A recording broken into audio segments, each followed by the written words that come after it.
నా పేరు అనిల్ కుమార్. మాది ఇక్కడ నెల్లిమర్ల. నెల్లిమర్ల దగ్గర ముయిది విజయరాంపురం ఎవరికైనా తెలుసా? ఐడియా ఉందా? ఇక్కడ నెల్లిమర్ల తీసి వచ్చా పర్వాలేదు. నేను లాస్ట్ బ్యాచ్ 2025 అంటే 2022లో నోటిఫికేషను, 2025 సెలెక్ట్ అయ్యాము ఆర్ఎస్ఐగా. ఇప్పుడు ప్రెజెంట్ 5th బెటాలియన్లో ప్రెజెంట్ 200 మెంబర్స్ కానిస్టేబుల్స్ ట్రైనింగ్ అవుతుంది ఏపీఎస్పి వాళ్ళది. వాళ్ళ ట్రైనింగ్ వింగ్లో ఉన్నాను నేను ప్రెజెంట్. ఇంకా నా వరకు వచ్చేటప్పటికి 2019లో ఇక్కడే నా డిగ్రీ ఎంఆర్ కాలేజ్, మహారాజా కాలేజ్. 2019 అయిపోయిన తర్వాత కాంపిటేటివ్ ఫీల్డ్లో దిగాను. ఇంకా అక్కడ తర్వాతే కోవిడ్ వచ్చింది. కరెక్ట్గా 2021 టైంలో కోవిడ్, మంచి కోవిడ్ టైం. కోవిడ్ టైంలో కూడా ఎక్కడికి వెళ్ళడానికి లేదు, కానీ రూమ్లోనే ఉండేవాళ్ళు మేము. ఇప్పుడు మీ వరకు నేనేం చెప్పాలనుకుంటున్నానంటే, కాంపిటేటివ్ ఫీల్డ్ అనేది ఒక మహాసముద్రం లాంటిది. అంటే ఒకసారి దిగాక బయటికి వెళ్ళలేము, ఉండలేము. ఎందుకంటే ఒక 1 ఇయర్ వరకు బాగానే ఉంటుంది. 1 ఇయర్ 2 ఇయర్స్ అయ్యేటప్పటికి ఎందుకులారా దేనికో దానికి వెళ్ళిపో, ఏదో సాఫ్ట్వేర్కి వెళ్ళిపో, ఎందుకు అవసరమా నీకు గవర్నమెంట్ జాబు, అది చాలామంది కాంపిటీషను, ఇలాంటి మాటలు ఎక్కువ వినాల్సి వస్తుంది మనం బయట నుంచి. అలాంటప్పుడే మనకు కూడా ఏదో తెలియని నెగిటివ్ ఫీలింగ్ వస్తుంది. అవసరమా, నిజమేనేమో, సాఫ్ట్వేర్కి వెళ్ళిపోతే 1 lakh వస్తుంది, 2 lakh వస్తుంది అనిపిస్తుంది. కానీ అలాంటి టైంలో కూడా మనం నిలబడాలి. ఎందుకంటే సక్సెస్ అనేది త్వరగా వచ్చేది కాదు. అంటే ఒక 6 months ప్రిపేర్ అయితే వచ్చేస్తుంది, లేదంటే 1 year 2 year అయితే వచ్చేస్తుంది అనడానికి లేదు. కొందరికి 6 monthsలో కూడా జాబ్ రావచ్చు, కొందరికి 6 years కూడా పట్టవచ్చు. Depends upon luck. డెస్టినీ ఎటుపక్క రాసి పెట్టుంటే అటుపక్క వెళ్తాం. నేనేంటంటే నా వరకు వచ్చేటప్పటికి, నేను డిగ్రీ 2nd year చదువుకున్న టైంలో చిన్న ల్యాండ్ ఇష్యూస్, ఇంటిగా గొడవలు గట్టా జరిగాయి బాగా. ఫాదర్స్ మధ్య గొడవలు జరిగేటప్పుడు అనుకోకుండా ఒక రోజు స్టేషన్కి వెళ్ళాల్సి వచ్చింది. అక్కడున్న ఎస్ఐని చూసి అప్పుడు ఒక డ్రీమ్గా పెట్టుకున్నాను నేను ఎందుకు అవ్వకూడదు, ఇలా ఒక ఎస్ఐ అయితే బాగుండు, నా ఒక ఆఫీసర్ లెవెల్లో ఉండాలి, నేను 10 మందికి హెల్ప్ చేయాలి అన్న ఆలోచన డ్రీమ్ పెట్టుకున్నాను. పెట్టుకోవడం అయితే పెట్టుకుంటాం, కానీ డ్రీమ్ దాన్ని ఎలా చేరాలనేది మనకు తెలియదు. ఎందుకంటే అప్పుడున్న మెచ్యూరిటీ అంత ఉండదు. అవ్వాలనుకుంటాం తప్ప ఎలా ప్రిపేర్ అవ్వాలి, ఎలా వెళ్ళాలనేది మనకు అంత ఐడియా ఉండదు. అప్పుడు సేమ్ ఇలానే లాస్ట్ బ్యాచ్ సెలెక్ట్ అయిన ఒక ఎస్ఐ నెంబర్ ఎలాగో తీసుకొని, ఫ్రెండ్స్ ద్వారా తీసుకొని నార్మల్గా మాట్లాడాను. వాట్ ఈజ్ వాట్ అంటే మొత్తం ఒక మెంటర్ లాగా ఇలా చేయాలి, ఇలా చేయాలి, ఇలా చేయాలంటే అప్పుడు స్టార్ట్ చేశాను ప్రిపరేషన్. దాదాపు నేను ఒక 100+ ఎగ్జామ్స్ రాసి ఉంటాను. ఒక్క జాబ్ కూడా సెలెక్ట్ అవ్వాలి. ఎప్పుడూ 1/2 మార్కు 1 మార్కు, 1/2 మార్కు 1 మార్కు. ఇంటి దగ్గర వెళ్తే ఇంటికాడ పరిస్థితి ఎలా ఉంటుందంటే, మా నాన్నగారు పువ్వులు అమ్ముతారు.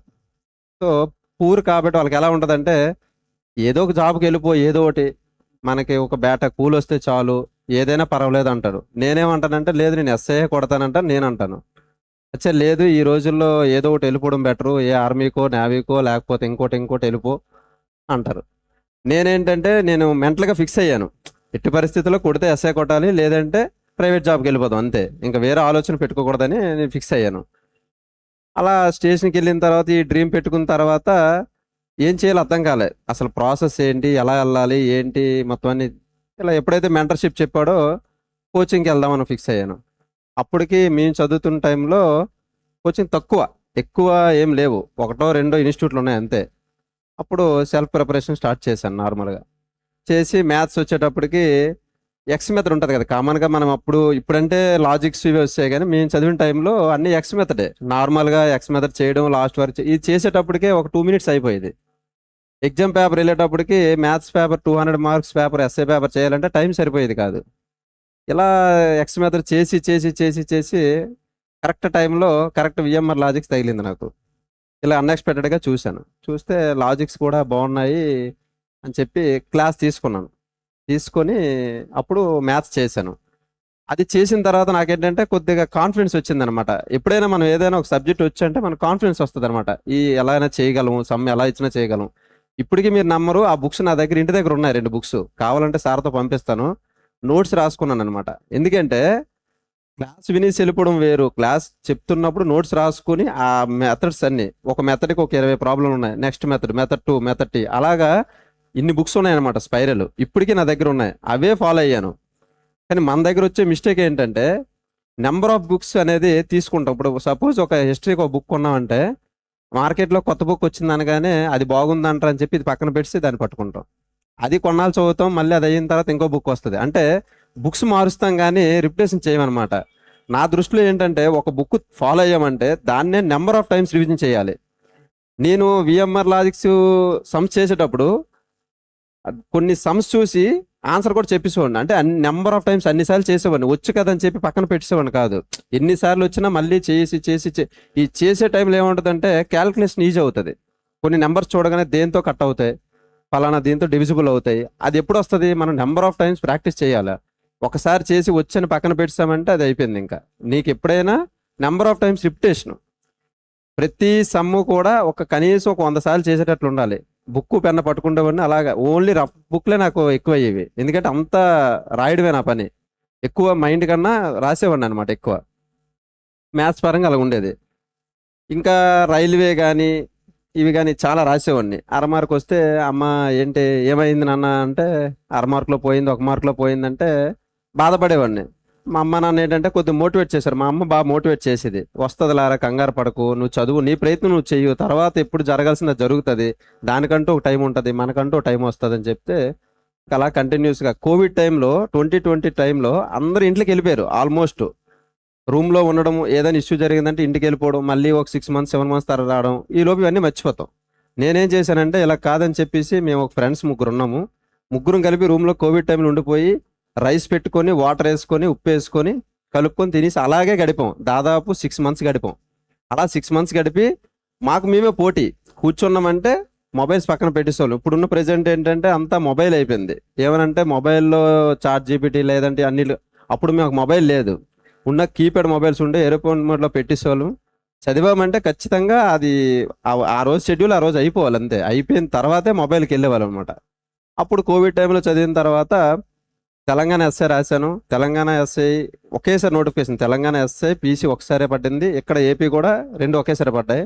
తెలంగాణ ఎస్ఐ టీఎస్ఎస్పి అరమార్కులో పోయింది. మళ్ళీ కానిస్టేబుల్ వచ్చేటప్పటికి సంగారెడ్డిలో సివిల్ కానిస్టేబుల్ వచ్చింది. ఇంకా అప్పటికి నోటిఫికేషన్ అవ్వలేదు. ఇంకేముంది, ఏదో ఒకటి వెళ్ళిపోద్దాం, ఇంకా మరి ఇంకా ఓపిక లేదు, అయిపోయింది. అప్పటికే మొరాలిటీ అంతా డౌన్ అయిపోయింది. ఇంకా మరి ఇంకేదో జాబ్కి వెళ్ళకపోతే ఇంటికాడ ప్రెజర్ ఎక్కువ అయిపోద్దేమని. ఎందుకంటే పల్లెటూరు ఎలా ఉంటుందంటే, వేరే పక్కింటి వాళ్ళకి ఎవరికైనా ఉద్యోగం వచ్చింది అనుకోండి, అది ఏదైనా అవనియండి, 10th క్లాస్ జాబ్ వచ్చినా పలానోడు పిల్లడికి ఉద్యోగం వచ్చింది, నీకెప్పుడు వస్తుంది, నువ్వు అప్పటి నుంచి చదువుతున్నావు, ఏం చేస్తున్నావు, నువ్వు చదవట్లేదేమో రూమ్లోకి వెళ్ళి, ఈ ప్రెషర్ ఎక్కువ అయిపోద్ది అనమాట. ఫ్యామిలీస్ కూడా ఇంకా చదువుతున్నాడా మీ అబ్బాయి, ఇంకా చదువుతున్నాడా మీ అమ్మాయి అంటే అంత ఈజీగా వచ్చేది కదా. ఏదైనా మనకంటూ టైం రావాలి. ఇంకా అలాగా ఎన్ని పడి తర్వాత తెలంగాణ అయిపోయిన తర్వాత వెళ్ళిపోదాం అనుకున్నాను. ఇంకా ఫిక్స్ అయ్యాను, బ్యాగ్ సర్దాను, ఉంచాను. ఈలోపు ఎస్ఐ రాసి ఉంచాం ఆల్రెడీ. ఎస్ఐ రిజల్ట్ వచ్చింది. ఎప్పుడైతే ఎస్ఐ రిజల్ట్ వచ్చిందో ఇంకా ఫిక్స్ అయిపోయి ఇక్కడే ఉండిపోదని చెప్పాను. మరి కానిస్టేబుల్ ఇప్పుడు అవుతుంది, ప్రజెంట్ ట్రైనింగ్ అవుతున్నారు. నోటిఫికేషన్ ఇప్పుడు ఎస్ఐ పీసీకి వచ్చేటప్పటికి ఏమవుతుందంటే, నార్మల్గా సీజీఎల్ కానీ లేదంటే యూపీఎస్సీ కానీ ఎవ్రీ ఇయర్ ఏదో ఒక నోటిఫికేషన్ వస్తుంటుంది. సపోజ్ ఇప్పుడు ఈ నోటిఫికేషన్ మిస్ అయితే నెక్స్ట్ మంత్ మళ్ళీ ఒక 3 మంత్స్లో ఇంకో నోటిఫికేషన్ ఉంటుంది, దానికి చదువుకోవచ్చు. ఇది అలా కాదు. ఇదేంటంటే గవర్నమెంట్ మీద ఆధారపడి ఉంటుంది. ఇప్పుడు వచ్చిందంటే మళ్ళీ ఎప్పుడు వస్తుందో తెలియదు. నేను డిగ్రీ చదువుతున్నప్పుడు 2020 అప్పుడు నోటిఫికేషన్ వచ్చింది. అప్పుడు నాకు ఓన్లీ కానిస్టేబుల్కి ఎలిజిబుల్, ఎస్ఐకి ఎలిజిబుల్ లేదు. కానీ కానిస్టేబుల్ రాశాను. అప్పుడు అంత నాలెడ్జ్ తక్కువ అయిపోయింది. నెక్స్ట్ వచ్చే నోటిఫికేషన్ 22లో వచ్చింది. 22 తర్వాత ఇప్పుడు వరకు నోటిఫికేషన్ లేదు. ఆ 2022 నోటిఫికేషన్ అయ్యి ఇప్పుడు 4 ఇయర్స్ అయిపోతుంది. ఈ 4 ఇయర్స్లో ఎంతమంది జనాలు ఉంటారు, ఎంతమంది కాంపిటీషన్ వస్తారు అంటే లిమిటెడ్ నోటిఫికేషన్స్ వస్తుంటాయి అనమాట. గవర్నమెంట్ మీద ఆధారపడి ఎప్పుడో 4 ఇయర్స్కి 5 ఇయర్స్కి ఒక నోటిఫికేషన్ వచ్చేటప్పటికి మనం ఖచ్చితంగా 2 నోటిఫికేషన్సే పెట్టుకోవాలి, ఎక్కువ కాదు. యాక్చువల్గా ఫస్ట్దే అది మిస్ అయితే రెండోది సెకండ్ ఛాన్స్. అంతేగాని ఎక్కువ నోటిఫికేషన్ రావడానికి ఎక్స్పెక్ట్ చేయాల్సిన పని లేదు. ఎందుకంటే మనకు ఈలోపు ఏజ్ కూడా అయిపోద్ది, మనకున్న ఏజ్ కూడా తక్కువ. ఒక పోలీస్కి ఇవన్నీ ఫార్మాలిటీస్. ఇప్పుడు బయట గ్రూప్ 2 జాబ్ కొట్టాలంటే దానికి ఒక సెపరేట్ బేసిక్ ఉంటుంది. ఇప్పుడు దానికి రన్నింగ్ అవసరం లేదు, ఫిజికల్ అవసరం లేదు, అలాగే కొన్ని మ్యాథ్స్ కూడా కొన్ని అవసరం లేదు. దీనికి అలా కాదు. పోలీస్ అంటే ఈ యూనిఫామ్ వేసుకోవాలంటే చాలా ఉంటాయి. ఇప్పుడు మార్నింగ్ లేచిన కానీ ఫిజికల్ మెయింటైన్ చేయాలి, హైట్ ఉండాలి, చెస్ట్ ఉండాలి, వెయిట్ ఉండాలి, పరిగెట్టాలి, ఈ 4 ఉండాలా. వీటితో పాటుగా ప్రిలిమ్స్ ఉంటుంది, తర్వాత మళ్ళీ మెయిన్స్, తర్వాత వచ్చేటప్పటికి ఇప్పుడు మెయిన్ ప్రాబ్లం వల్ల మెయిన్స్లో ఎస్ఐ వచ్చేటప్పటికి English paper, Telugu paper, descriptive, qualifying nature ఉంటుంది.